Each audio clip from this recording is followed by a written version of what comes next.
Hi, Julie here. Today I'm going to show you how to make a key ring that you can make out of cardstock. And basically what I'm going to do today is we're going to be making these. Basically what they are, it's a large bead that is about 1 inch long and about 7/8 of an inch wide. And I've made this key ring with this type of key ring here that opens up on the side, but you could actually use any type of key ring that you want. And see if you can see that or not, but that's basically what it is. And let's close that back up here. Okay, so basically it's one of these long key rings with the chain here and the loop here that opens up, and it does have a large jump ring on the bottom. You can use a regular keychain as well, as a key ring as you want, but this is the look that I was going after. And I also give you permission to go ahead and sell these at craft fairs or make these and sell them online or whatever. Just try not to mass produce them. And the instructions are included on my website at paperbeadcrafts.com. And let's get started. First thing you're going to do is you're going to need the set of instructions. And that's, like I said, it's available on my Paper Bead Crafts website. I'll provide the link in the comments. And you're going to need a large piece of cardstock, 8.5 by 11 letter size. And I actually printed a pattern off of the free bead designer on paperbeadcrafts.com and put it onto light purple cardstock because I just wanted that look. And I didn't actually print it with the borders all the way around, so I might have to trim those up a little bit when I get it cut. But the sheet of instructions has everything that you're going to need and all the tools that you're going to want. And there is also a template that I provide in PDF format, as well as an SVG and a WPC and a PVG format. What those formats are for are machine paper cutters, like the Silhouette Cameo, the Pazzles Inspiration View, or any of those other electronic cutting machines that you might have. One of those formats should work for you. It's also in PDF format, so if you don't have an electronic cutter, you can cut it by hand with a guillotine paper cutter or a rotary cutter and cutting mat. And well, let's see. What you're going to do next is you're going to go ahead and get that cut up. And my instructions say to go ahead and put them in 2 different piles. So that's actually what I've done here. And when you make this template, if you take a look a little bit, you're going to see little tiny strips here. They're all of 1/8 of an inch. So you're going to end up with scraps left over. You can roll those up and use them in another project. So there won't be any waste. And these are the 2 piles that you're going to have. The way these beads work is it's one continuous long strip that you're going to be rolling up. And this particular pattern makes 2 of the large beads. So you can actually make 2. This is from 1 sheet of cardstock. Okay, and you have the 1 inch is the one that you're going to get started with. And these 2 are the same size, these 2 are the same size, these 2 are the same size, and so forth, all the way to the littlest ones. So let's grab the glue. I'm going to put this, actually I think I'm just going to turn this over, use that as my work surface for now, and put my glue on my palette. And you might need, quite a bit of glue on. That might be too much for just 2 beads. And you're going to need either a 5/64 or a 1/16 or maybe even a 3/32 size paper bead roller. I wouldn't go any bigger. I'm using the 5/64 because the 1/16 of an inch, when you glaze them the way I glaze them, the hole ends up becoming a little too tight for me. So I like going with the 5/64. The 3/32 could work, but I think the hole might be a little big. And grab my toothpick. And I won't need scissors at this time. Oh yeah, one more note about these keychains. I bought these from Amazon. I got a bag of 20 of them. Don't remember exactly how much I spent for them. But I actually bought 2 packages.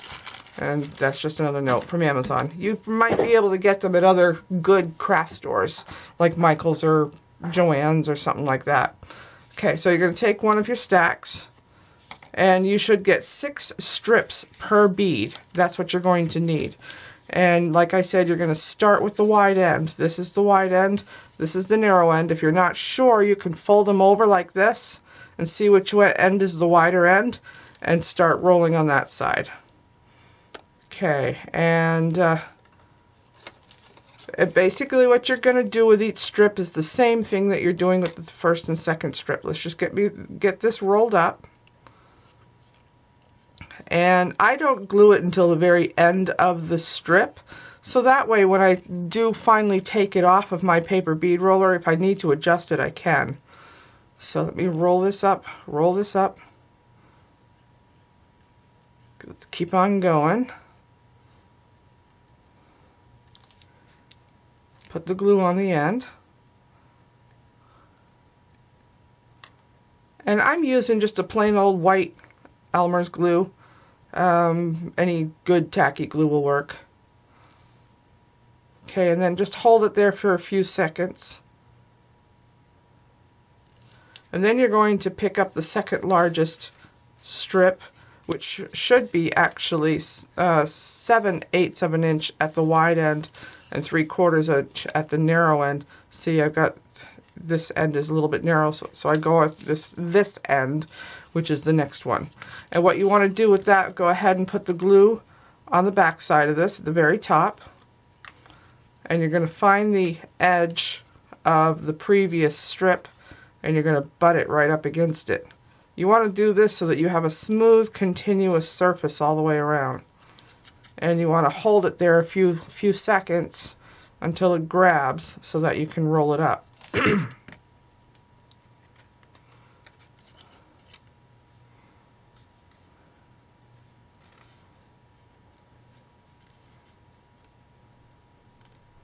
Alright, sometimes it's a little tricky to get it started. Try to keep it as centered as possible.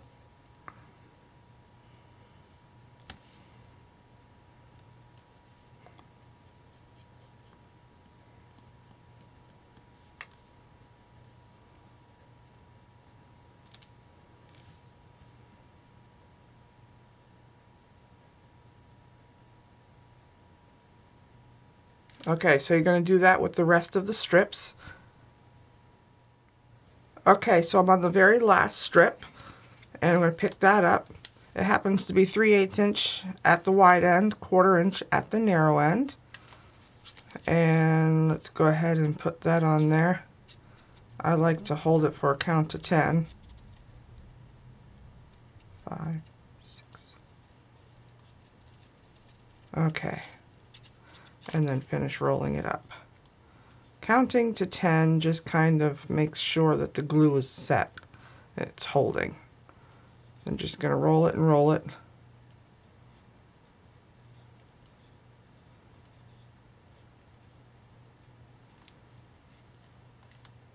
And then put the glue on the end and secure it again. Hold it to a count of 10.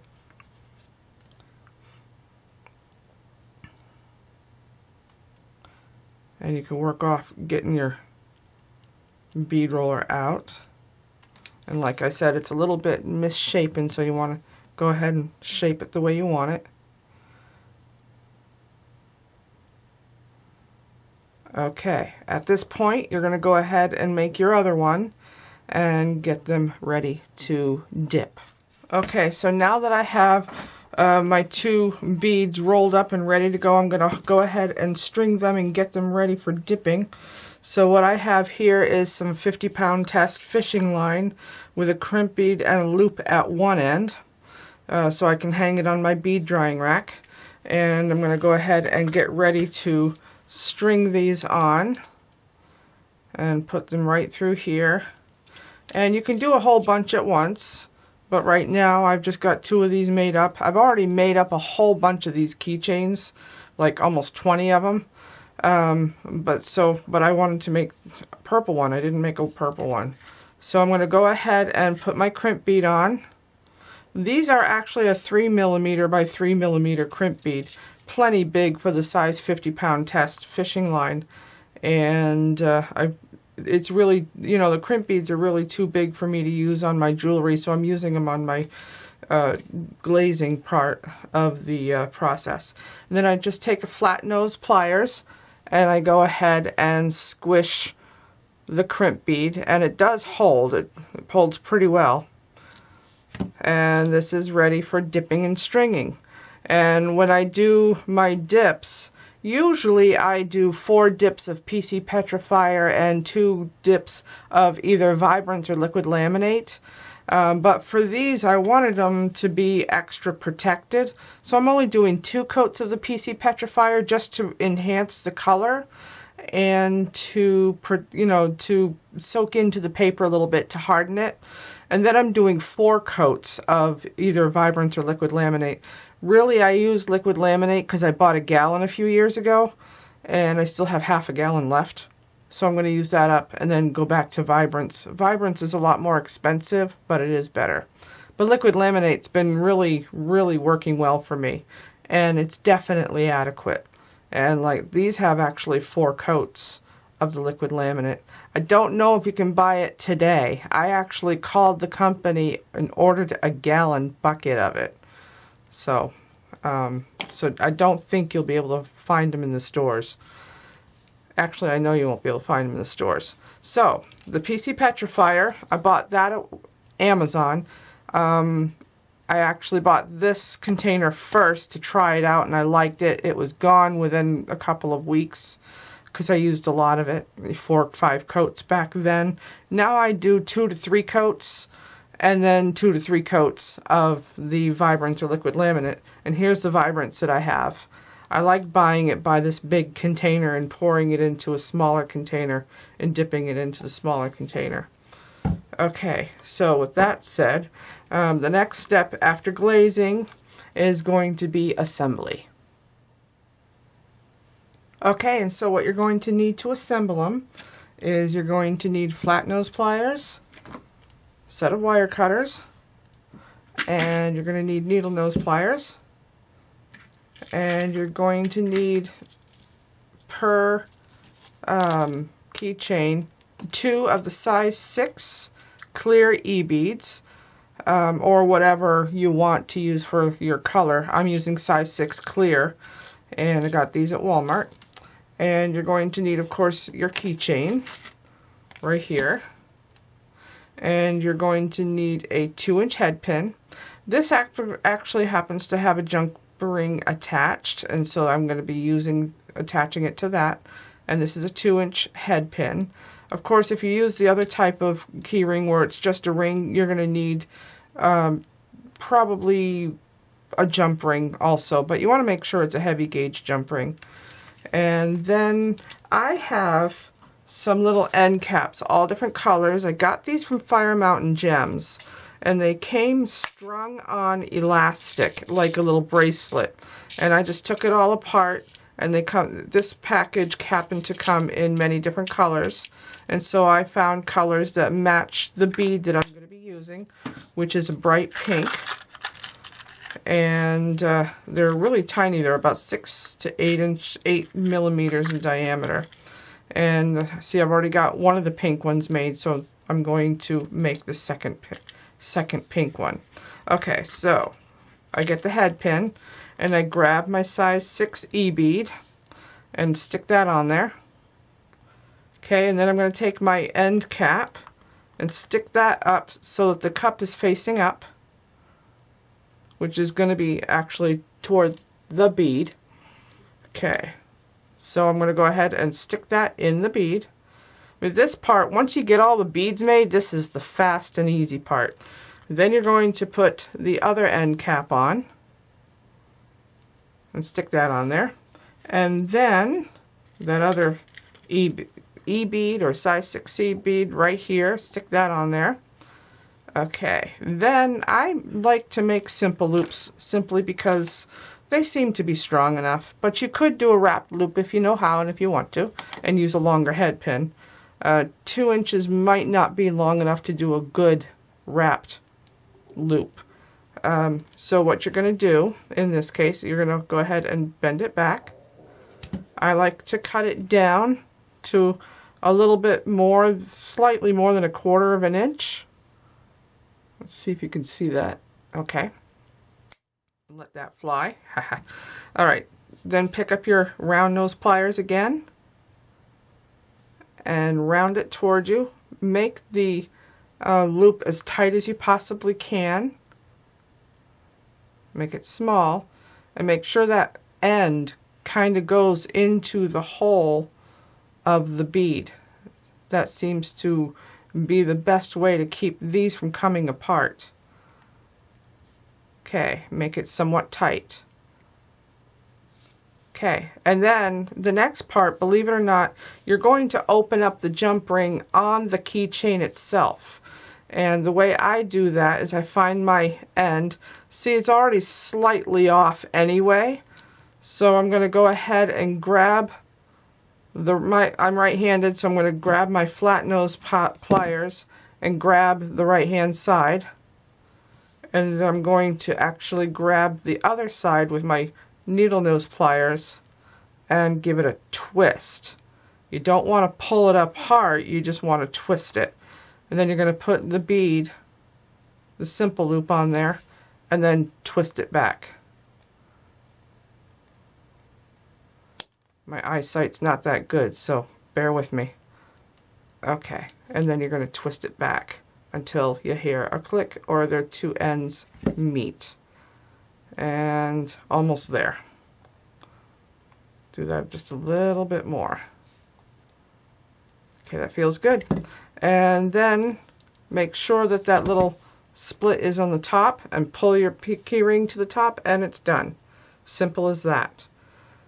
And go ahead and make as many as you want. Remember, you can get 2 beads per sheet of cardstock, and these findings can be found at Fire Mountain Gems as well as Amazon.com, and you can use whatever cardstock you want. If you use copy paper, you're going to end up with about half the thickness, so I really recommend cardstock. And one thing I've actually done is this here is actually from a 12 by 12 sheet of tie-dye cardstock that I bought at Walmart. It came part of a paper pad, and I just put it on my Pazzles cutter as if it was an 8.5 by 11 and just cut my pattern. And so the leftovers are going to get cut into strips and rolled up later for other projects. So that's, and I still got 2 of those from that. And this was actually 8.5 by 11 cardstock. And the purple stuff, that was just plain purple cardstock that I had printed off of my computer from paperbeadcrafts.com, the free bead designer.